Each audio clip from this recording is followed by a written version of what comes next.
প্রিয় ভিউয়ার্স, আজ আলোচনা করব যে ক্ষেত্রে শরীর রক্ষার জন্য আত্মরক্ষার ব্যক্তিগত অধিকার প্রয়োগ করে মৃত্যু পর্যন্ত ঘটানো যায়। মূল আলোচনা যাওয়ার আগে বন্ধুরা, আপনাদের কাছে অনুরোধ, যারা আমার এই ফেসবুক পেজটি এখনো ফলো করেননি, ফেসবুক পেজটি ফলো করার জন্য অনুরোধ জানাচ্ছি, বা যারা এর মধ্যে আমার ফেসবুক পেজটি ফলো করেছেন তাদের অসংখ্য ধন্যবাদ।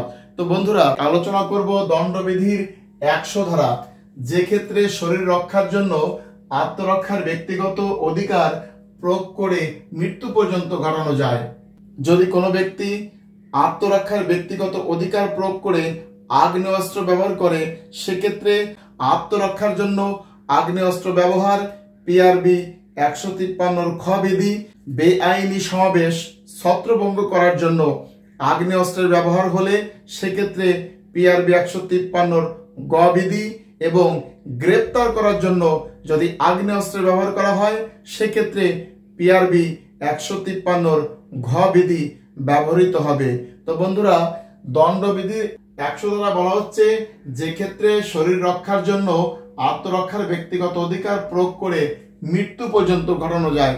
তাহলে কোন কোন ক্ষেত্রে শরীর রক্ষার জন্য আত্মরক্ষার ব্যক্তিগত অধিকার প্রয়োগ করে মৃত্যু পর্যন্ত ঘটানো যায়, আসুন সে বিষয়ে একটু বিস্তারিত আলোচনা করি। দণ্ডবিধির 99 ধারার নিয়ন্ত্রণ সাপেক্ষে দণ্ডবিধির 100 ধারা মোতাবেক শরীর রক্ষার জন্য আত্মরক্ষার ব্যক্তিগত অধিকার প্রয়োগ করে মৃত্যু পর্যন্ত ঘটানো যাবে। তো বন্ধুরা, দণ্ডবিধির 100 ধারায় কি বলা হয়েছে? প্রথমত, এমন আঘাত যার ফলে ন্যায়সঙ্গতভাবেই এইরূপ আশঙ্কার সৃষ্টি হয় যে ব্যক্তিগত আত্মরক্ষামূলক অধিকার প্রয়োগ না করলে সেই আঘাতে মৃত্যু অনিবার্য। অর্থাৎ এমন আঘাত যার ফলে ন্যায়সঙ্গতভাবে এইরূপ আশঙ্কার সৃষ্টি হয় যে আত্মরক্ষার ব্যক্তিগত অধিকার প্রয়োগ না করলে সেই আঘাতের ফলে মৃত্যু অনিবার্য। দ্বিতীয়ত, এমন আঘাত বা আক্রমণ যা প্রতিরোধ না করলে গুরুতর জখম অনিবার্য, যে জখমের ফলে মৃত্যুও হতে পারে। এমন আঘাত বা আক্রমণ যা প্রতিরোধ যদি সৃষ্টি করা না হয় বা আত্মরক্ষার ব্যক্তিগত অধিকার যদি প্রয়োগ করা না হয়, সেক্ষেত্রে এরূপ আঘাতের ফলে গুরুতর জখম অনিবার্য, যে জখমের ফলে মৃত্যুও হতে পারে। এরূপ যদি মনে হয় তাহলে আত্মরক্ষার ব্যক্তিগত অধিকার প্রয়োগ করে আক্রমণকারীর মৃত্যু পর্যন্ত ঘটানো যাবে। তৃতীয়ত, ধর্ষণের উদ্দেশ্য আঘাত বা আক্রমণ। যদি কোনো ধর্ষক কোনো নারীকে ধর্ষণ করার জন্য তার উপর আঘাত বা আক্রমণ করে, তাহলে সেই আক্রমণকারীর মৃত্যু পর্যন্ত ঘটানো যাবে। চতুর্থত, অস্বাভাবিক কামনা চরিতার্থ করার জন্য আঘাত বা হামলা। অস্বাভাবিক কামনা অর্থাৎ প্রকৃতির নিয়মের বাইরে যে সকল কাজ, অস্বাভাবিক কামনা চরিতার্থ করিবার জন্য যদি কোনো ব্যক্তি আঘাত বা হামলা করে বা আঘাত বা হামলা করার চেষ্টা করে, তাহলে আত্মরক্ষার ব্যক্তিগত অধিকার প্রয়োগ করে আক্রমণকারীর মৃত্যু পর্যন্ত ঘটানো যাবে।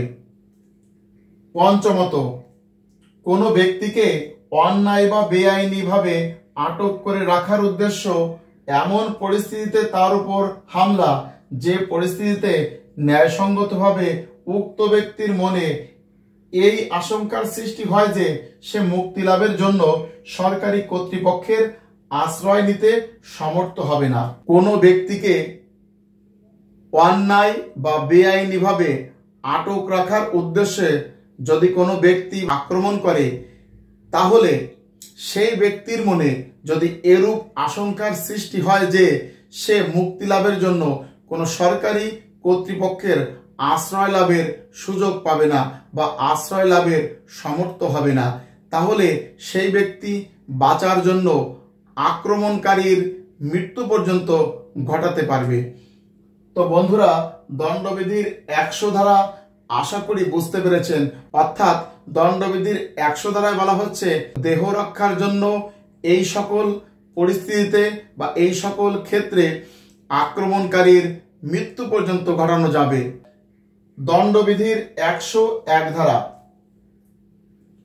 যে ক্ষেত্রে অনুরূপ অধিকার মৃত্যু সংগঠন ব্যতীত অন্য যে কোনো ক্ষতি সাধন পর্যন্ত সম্প্রসারিত।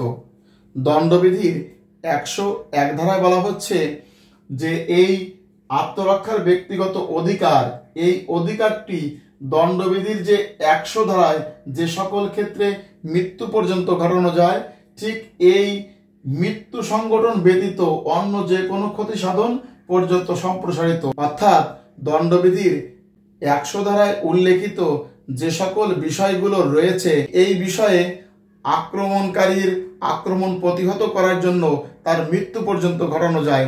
কিন্তু দণ্ডবিধির 100 ধারায় যে বিষয়ের কথা বলা হয়েছে, সেই পরিস্থিতির মধ্যে যদি কোনো ব্যক্তি না পড়েন, তাহলে সে নিজেকে মুক্ত করার জন্য বা মুক্তি লাভের জন্য মৃত্যু ব্যতীত অন্য যে কোনো ক্ষতি সাধন পর্যন্ত সম্প্রসারিত হবে, অর্থাৎ অন্য যে কোনো ক্ষতি করতে পারবে। 100 ধারায় যে কথাগুলো উল্লেখ করা আছে, এই পরিস্থিতির উদ্ভব না হলে যদি অন্য কোনো পরিস্থিতির সৃষ্টি হয়, সেক্ষেত্রে মৃত্যু ব্যতীত অন্য যে কোনো ক্ষতি করা যাবে, মৃত্যু ঘটানো যাবে না।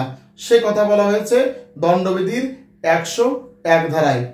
দণ্ডবিধির 102 ধারা, দণ্ডবিধির 102 ধারায় বলা হচ্ছে শরীর রক্ষার জন্য আত্মরক্ষার ব্যক্তিগত অধিকার প্রয়োগের প্রারম্ভ ও উহার প্রয়োগকাল। বন্ধুরা, দণ্ডবিধির মূল বইয়ে কিছু কিছু ভাষা আছে, সেই ভাষার সাথে আপনার পরিচিত হতে হবে। আপনি যদি এই ভাষাগুলো না জানেন, তাহলে কিন্তু পরীক্ষায় এই ভাষা দিয়ে যখন প্রশ্ন আসবে, তখন আপনি প্রশ্নটি বুঝতেই পারবেন না। তো দণ্ডবিধির 102 ধারায় বলা হচ্ছে, দেখেন, শরীর রক্ষার জন্য আত্মরক্ষার ব্যক্তিগত অধিকার প্রয়োগের প্রারম্ভ। প্রারম্ভ মানে এই অধিকারটি আরম্ভ বা শুরু, ও উহার প্রয়োগকাল, অর্থাৎ ওই অধিকারটি কত সময় পর্যন্ত বলবৎ থাকবে, সেই বিষয়টি বলা হচ্ছে। দণ্ডবিধির 102 ধারায় বলা হচ্ছে দেহের প্রতি আক্রমণ যখনই সূচনা হবে, আক্রান্ত ব্যক্তির আত্মরক্ষার ব্যক্তিগত অধিকার তখন থেকে শুরু হবে এবং এই দেহের প্রতি আক্রমণ যত সময় পর্যন্ত থাকবে, তত সময় পর্যন্ত এই আক্রান্ত ব্যক্তি তার আত্মরক্ষার ব্যক্তিগত অধিকারটিও বলবৎ থাকবে। সেই কথা বলা হয়েছে দণ্ডবিধির 102 ধারায়। তো বন্ধুরা, আশা করি দণ্ডবিধির 100, 101 এবং 102 ধারাটি স্পষ্ট বুঝতে পেরেছেন। অত্যন্ত গুরুত্বপূর্ণ এই বিষয়। পুলিশের বিভাগীয় পদোন্নতি পরীক্ষায় কিন্তু এর ভেতর থেকে প্রশ্ন হয়। তো আশা করি আমি যেভাবে আলোচনা করেছি, আমার আলোচনার মাধ্যমে আপনারা দণ্ডবিধির 100 ধারা, 101 এবং 102 ধারাটি স্পষ্ট বুঝতে পেরেছেন। তো বন্ধুরা, আজকের মতো আলোচনাটি এখানে শেষ করছি। ভালো থাকবেন সবাই। ধন্যবাদ সবাইকে।